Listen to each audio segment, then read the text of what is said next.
ఈరోజు డిసెంబర్ 25 వార్తలకు పోయే ముందు ఈ విషయాన్ని మాట్లాడుకున్నాం. ఎందుకంటే బాబాసాహెబ్ అంబేద్కర్ డిసెంబర్ 25న 1927లో మనధర్మ శాస్త్రాన్ని దహనం చేయడం జరిగింది. మరి ఈరోజు దేశవ్యాప్తంగా ప్రపంచవ్యాప్తంగా అందరూ క్రిస్మస్ సెలబ్రేషన్ చేసుకుంటా ఉన్నారు. కానీ బాబాసాహెబ్ అంబేద్కర్ మాత్రం 1927లో ఎందుకు మనధర్మ శాస్త్రాన్ని దహనం చేయడం జరిగింది? దాదాపుగా 97 సంవత్సరాల క్రితం మరి బాబాసాహెబ్ అంబేద్కర్ మనధర్మ శాస్త్రాన్ని దహనం చేయాల్సినటువంటి పరిస్థితులు ఎందుకు వచ్చినాయి?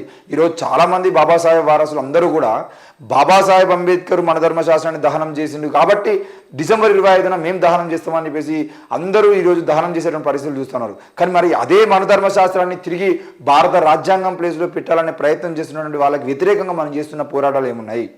ఆనాడు అంత గొప్ప మహామేధావికి భారత రాజ్యాంగాన్ని రాజ్యాంగం రాసి దేశానికి ఇచ్చినటువంటి బాబాసాహెబ్కి ఆ ధర్మశాస్త్రాన్ని దహనం చేయాల్సిన పరిస్థితులు వచ్చినాయి అంటే మళ్ళీ ఆ ధర్మశాస్త్రాన్ని వాళ్ళు తీసుకొచ్చేటువంటి ప్రయత్నం చేస్తే మన బతుకులు ఏ విధంగా ఉండబోతున్నాయి అనే విషయాన్ని ఇప్పటికీ అర్థం చేసుకోకుండా చాలామంది దళితులు, ముఖ్యంగా బీసీల విషయానికి వస్తే బీసీలు అందరూ కూడా బీజేపీ లాంటి మనధర్మ శాస్త్రాన్ని దహనం చేసినటువంటి పార్టీకి వ్యతిరేకంగా ఉండేటువంటి బీజేపీకి వాళ్ళందరూ వంతపాడుతూ ఉన్నారు. కానీ ఈ దేశంలో కనుక మనధర్మ పాలన కనుక మళ్ళీ వస్తే దళితుల కన్నా హీనంగా బీసీల బతుకులు మారుతాయి అనే విషయాన్ని వాళ్ళు మర్చిపోతున్నారు. మళ్ళీ మీరు మీ కులాలకు సంబంధించినటువంటి పనులు మాత్రమే చేసుకోవాలి. ఈ దేశంలో ఉన్నటువంటి మంగళ వాళ్ళు కేవలం మంగళ పని మాత్రమే, క్షౌరం చేయడం మాత్రమే పనిగా పెట్టుకొని వాళ్ళు వేరే పనుల్లోకి నువ్వు ఎంత గొప్పగా చదువుకున్నా వేరే పని చేయడానికి అవకాశం లేదు. చాకలి వాళ్ళు మళ్ళీ చాకిరీకి వెళ్ళి బట్టలు ఉతుకునేటువంటి పరిస్థితి, లేదంటే బీసీలో ఉన్నటువంటి వేరే ఏ కులమైనా కూడా ముదిరాజులే కానీ, గౌన్లే కానీ, గొర్రెలే కానీ, గొర్రెలు కాసుకొని అంటే మీకు అందరికీ ఇక్కడ ఉన్నటువంటి బీఆర్ఎస్ ప్రభుత్వం కూడా గొర్రెలందరికీ గొర్రెలు ఇస్తున్నాం, మీకు గొర్రెలు కాసుకోండి అని చెప్పి చెప్పినాయి. కానీ మరి మీరు రాజ్యాంగం ప్రకారంగా చదువుకున్న తర్వాత మీరు మేధావులు అవుతున్నారు, మీరు గొప్ప వాళ్ళు అవుతున్నారు, మీ స్థాయికి తగ్గ ఉద్యోగాలు మేము ఇస్తామనే ప్రయత్నం కేంద్రంలో కానీ రాష్ట్రంలో కానీ ఇన్ని రోజుల పాటు జరగలేదు.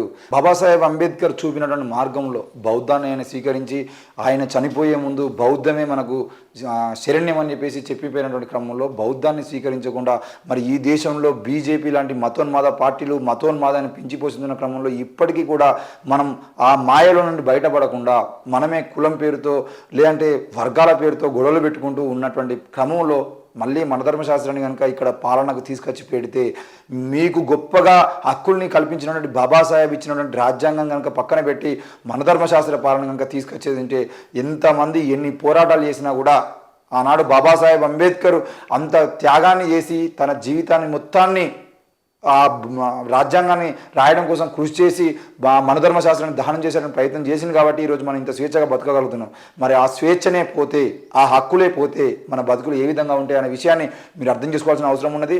మరి రానున్న లోక్సభ ఎన్నికల సంబంధించిన విషయంలో బీజేపీ దేశవ్యాప్తంగా 400 సీట్ల పైగా గెలిచి తప్పకుండా రాజ్యాంగాన్ని తీసేసి మనధర్మ శాస్త్రాన్ని తీసుకొస్తామని ప్లాన్ చేస్తోంది.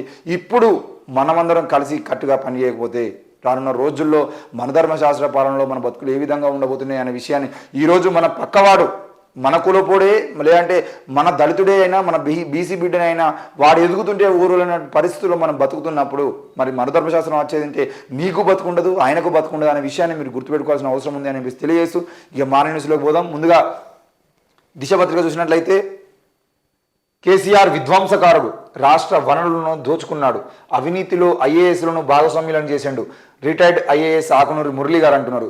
నిజంగానే కేసీఆర్ విధ్వంసకారుడు అనే విషయాన్ని ఆయన దాదాపుగా ఆయన ఉద్యోగానికి రాజీనామా చేసినటువంటి అప్పటి నుండి ప్రతిరోజు అదే విషయం చెప్తున్నాడు. ఈ రాష్ట్ర సంపద మొత్తాన్ని కేసీఆర్ కొల్లగొడుతున్నాడు. ఆ కేసీఆర్ కొల్లగొట్టేటువంటి క్రమంలో మంచి మంచి పోస్టింగ్లలో వేరే ఐఏఎస్ అధికారులను పెట్టి ఇట్లాంటి ప్రశ్నించే ఐఏఎస్ అధికారులు ఎవరైతే ఉన్నారో వాళ్ళందరినీ కూడా వేరే లూప్లలో పెట్టేసి మొత్తానికి అయితే ఐఏఎస్లను కూడా కేసీఆర్ పాలనలో భాగస్వామ్యం చేసి ఆయన చేస్తున్న అక్రమాలకు ముద్ర ఐఏఎస్ అధికారుల మీద కూడా వేస్తున్నాడు.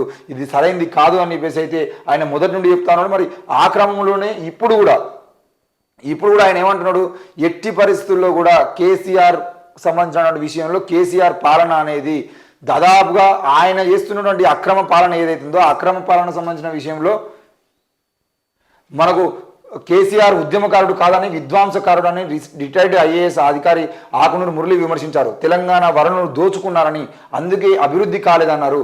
అవినీతి అనే పదం వాడడానికి కేసీఆర్ ఆయన కుటుంబానికి అర్హత లేదని మండిపడ్డారు. వ్యవస్థను నాశనం చేశారన్నారు. తెలంగాణలో ఐఏఎస్లను అవినీతిని భాగస్వామ్యం చేశారన్నారు.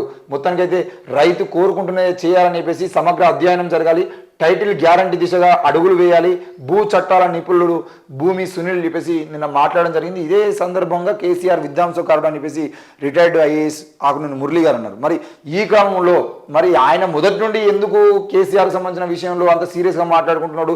కేవలం భూపాలపల్లి జిల్లా కలెక్టర్గా ఉన్న క్రమంలో ఆయన తీసుకొచ్చి ఒక ప్రాధాన్యత లేనటువంటి పాత్రలో పెట్టినటువంటి పరిస్థితిలో ఆయన కోపంతో మాట్లాడని చెప్పేసి కొంతమంది కావాలని టీఆర్ఎస్ వాళ్ళు ఆయన మీద ముద్ర వేసినప్పటికీ నిజానికి ఆయన మొదటి నుండి చెప్తున్నటువంటి కాళేశ్వరం ప్రాజెక్టు అనేది కుంగిపోతుంది, కాళేశ్వరం ప్రాజెక్టు అనవసరంగా కడుతున్నారు, అది కొన్నేళ్లలో 5-10 ఏళ్లలో దాన్ని వాడకుండా పక్కన పడేయాల్సిన పరిస్థితి వస్తుంది, 1,00,000 కోట్ల రూపాయలు వృధా అవుతాయి అని చెప్పేసి ఆయన మొదటి నుండి చెప్పిండు. మరి అదే కాకుండా తెలంగాణ రాష్ట్ర వ్యాప్తంగా ఐఏఎస్ అధికారులను కూడా భ్రష్టు పట్టిస్తున్నాడు, ఐఏఎస్ అధికారులను కూడా ఆయన అవినీతిలో భాగస్వామ్యం చేస్తున్నాడు అని చెప్పేసి చెప్తున్నాడు. మరి ఈరోజు కేసీఆర్ చేసినటువంటి అవినీతికి స్మితా సబర్వాల్ లాంటి అధికారులు కానీ లేదంటే జిల్లా స్థాయిలో ఉన్నటువంటి అవినీతిగా అధికారులుగా ఎంతమంది ముద్ర వేసుకోవాల్సిన పరిస్థితి వస్తుందో కూడా మనం చూస్తూనే ఉన్నాం. మరి